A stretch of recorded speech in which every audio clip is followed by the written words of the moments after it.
आहात तुम्ही? I hope तुम्ही सगळे मजेत असाल, मजेतच राहा. चला आजच्या व्हिडिओला सुरुवात करूया. भरपूर दिवसानंतर आहे ना, खूप असं ऊन पडलं होतं.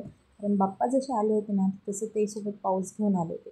खरं तर पाऊस आधीपासूनच भरपूर होता, पण हे ना जशी बाप्पा बसते ना, 10 दिवस कंटिन्यू पाऊस चालला. म्हणजे एकही दिवस पाऊस बंद नाही पडला 10 दिवसामध्ये आणि भरपूर असा पाऊस देखील झाला. आणि फायनली बाप्पांचं आता विसर्जन झालं. बाप्पांना पण निरोप दिला आणि त्यानंतर आहे ना, पावसाला पण थोडा आराम भेटला आहे आणि पाऊस थोडा बंद आहे. तर बाप्पा कालच उठले होते आणि त्यानंतर हा दुसऱ्या दिवसाचा व्हिडिओ होता. सो तुमच्यापर्यंत लेट येत आहे व्हिडिओ थोडे, पण असो चला.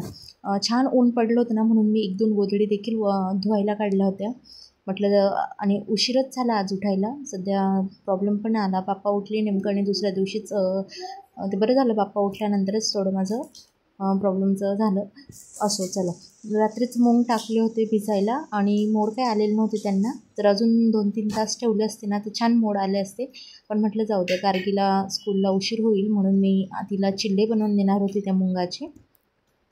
त्या अगोदर मस्त अंघोळ वगैरे केली आणि जसं बोलली की ऊन पडलं होतं ना, तर भरपूर असे कपडे वॉश करायचे होते आणि कपडे तर मी बाजूलाच ठेवले. अगोदर म्हटलं चला, ज्या गोधडी, ब्लँकेट आणि बेडशीट वगैरे होते ना, तर त्या गोष्टी मी वॉश करून घेतल्या. बेडशीट पण फार खराब झाली होती आणि पावसामुळे ना असे कपडे काढणं जे असतं ना, ते थोडं मी शक्यता टाळते. कारण कपडे ना जे जाड असतात ते वाढत नाही पावसामुळे.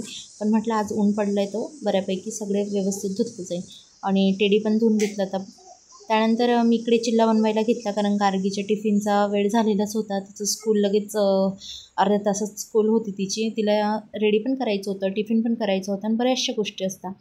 तर इथं मूग टाकले आणि छान लसूण घेतले. 7-8 कड्या ज्या होत्या ना लसणाच्या, तर 7 ते 8 पाकड्या लसणाच्या घेतल्या. 1 हिरवी मिरची, त्यात थोडंसं नमक घातलं चवीनुसार आणि जिरं घातलं. बाकी दुसरं काही ॲड नाही केलं आणि थोडी हळद टाकून दिली मी.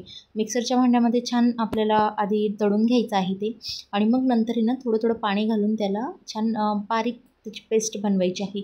जे मूग असताना ते आपले 6 ते 7 तास अगोदर भिजवून ठेवलेलं राहील ना, तर छान सॉफ्ट होऊन जातं ते बऱ्यापैकी. म्हणून पटक्यात छान दळले जातात. त्यानंतर मूग पिसून घेतलं आणि त्याचं छान बॅटर बनवलं आणि साधारण एवढ्या एका वाटी मूगला मी 1 वाटी पाणी एवढं वापरलं आहे. कारण मला आहे ना त्यात बेसन पीठ पण ॲड करायचं होतं, तर थोडं बेसन पीठ ॲड केलं मी त्यात.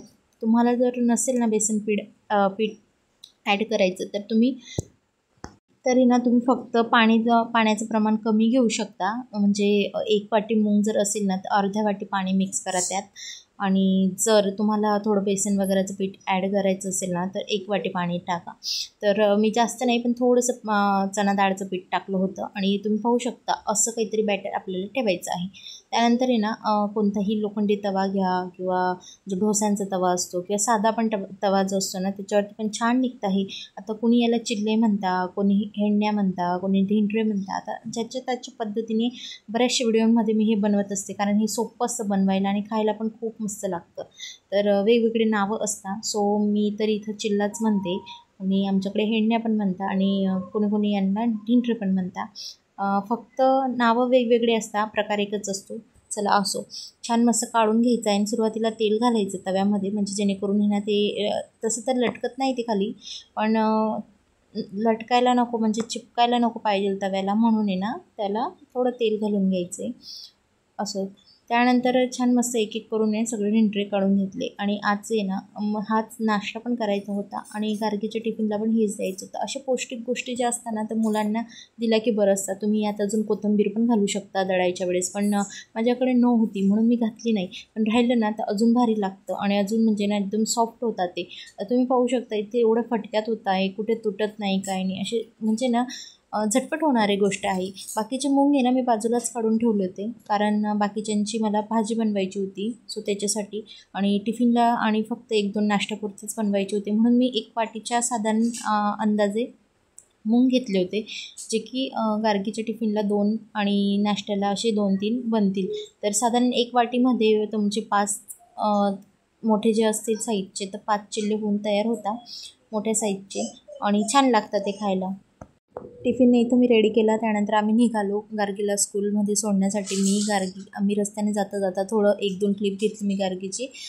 पण आहे ना हा रस्ता खूप चालू असतो, म्हणजे गाड्या वगैरे वापर चालू असतो, त्याच्यामुळे तिचा हात सोडावा नाही लागत.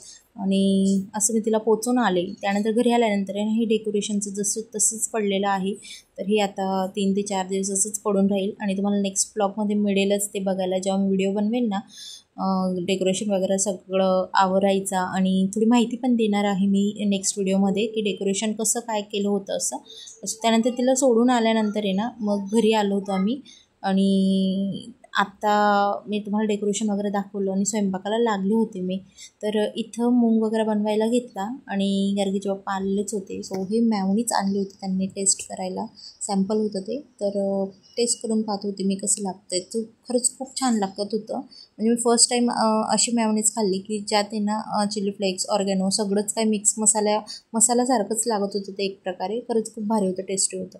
त्यानंतर इथं ची जी भाजी बनवायची होती ना, तर मूगदाणे, अख्खे मूगदाणे बनवले मी भरपूर दिवसानंतर. याआधी पण बनवले होते पण खूप दिवस झाले होते, म्हटलं चला. तर कांदे मोठे 2 आकाराचे कांदे, थोडं खोबरं, लसूण, जिरं अशा सगळ्या गोष्टींना छान वाटून घेतल्या. आणि त्यात आहे ना 1 टोमॅटो नंतर घेतला होता मी, जे की तुम्हाला दाखवलं नाही. तर 1 टोमॅटो घातला होता नंतर. तर छान असं सगळं परतून घेतलं, मस्त वाटण बनवून घेतलं आणि खरंच खूप छान लागली होती ही भाजी खायला. आणि चवीनुसार नमक टाकायचं आहे, जेणेकरून जो टोमॅटो असतो ना तो पटक्यात गळून त्याचं छान असं म्हणजे तरी सुटते वाटणला. कारण आपण त्यात खोबरं आणि कांदा वगैरे सगळं घातलेलं होतं. त्यानंतर आहे ना वाटण तेलमध्ये छान परतल्या गेल्यानंतर आहे ना मूग टाकायचं आहे आणि असंच सोडून त्याला थोडं म्हणजे एका प्लेटमध्ये पाणी घ्यायचं आहे आणि असंच त्याला झाकून ठेवायचं आहे, जेणेकरून ते छान शिजून जातं मूग अशीच. आणि मग ते प्लेटचं जे पाणी असतं ना तर ते गरम होतं, थोडं कोमट राहिलं की लगेच त्यात सोडायचं. असं करून आहे ना भाजीला छान तरी पण येते आणि भाजी पटक्यात शिजते याच्याने. आणि जे आपल्याला म्हणजे ना असं मसाला वेगळा लागतो तसं काही चव लागत नाही.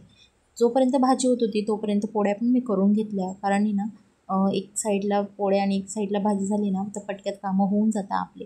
आणि सध्या आहे ना ऑनलाईन जे पीठ मागवलेलं आहे ना तर त्याच्याच पोळ्या टाकते. खरंच खूप छान लागते. आशीर्वाद आट्याच्या पोळ्या मस्त आहे आणि छान होता. म्हणजे तुम्ही छोटंसं जरी पिठाचा गोळा घेतला ना तरी पोळी अशी मस्त मोठी आणि टम्म फुलते. पाहू शकता तुम्ही, तेल जास्त लावायची गरज पण नाही.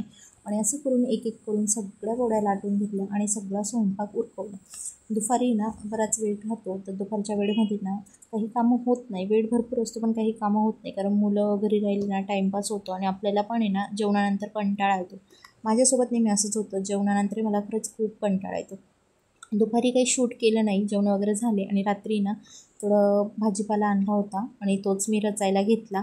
आणि काही नाही, थोडी 2-3 भाज्या घ्यायला गेली होती संध्याकाळच्या वेळेस, तर त्याच आणलेल्या होत्या. सो भाजी संपली होती. भाजीपाला खरंच खूप महाग झाला आहे सध्या. आणि हातात चिकन पण करायचं होतं रात्रीच्या वेळेस. जसं की मी म्हटले की मी काही शूट केलं नाही म्हणून तुम्हाला काही रात्रीचं दाखवू शकले नाही. बट किराणा आणि भाजी वगैरे आणलेलं होतं ना भाजीपाला, तोच मी आवरावर करून रचून घेतला, बाकी दुसरं काही नव्हतं.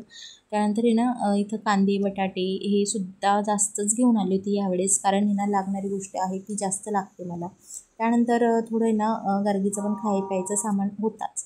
मध्येच मला आहे ना इथं चिप्स आणायचे होते आणि गार्गीसाठी ना चकली, तिला भाजणीची चकली फार आवडते आणि बाहेर निघालं म्हणजे काही ना काही असतंच. आणि असो, चला थोड्याफार छोट्या मोठ्या गोष्टी आणल्या होत्या आणि इथं आमची अशी काहीतरी मस्ती चालू होती. असा होता माझा आजचा दिवस. Thank you for watching. बाय.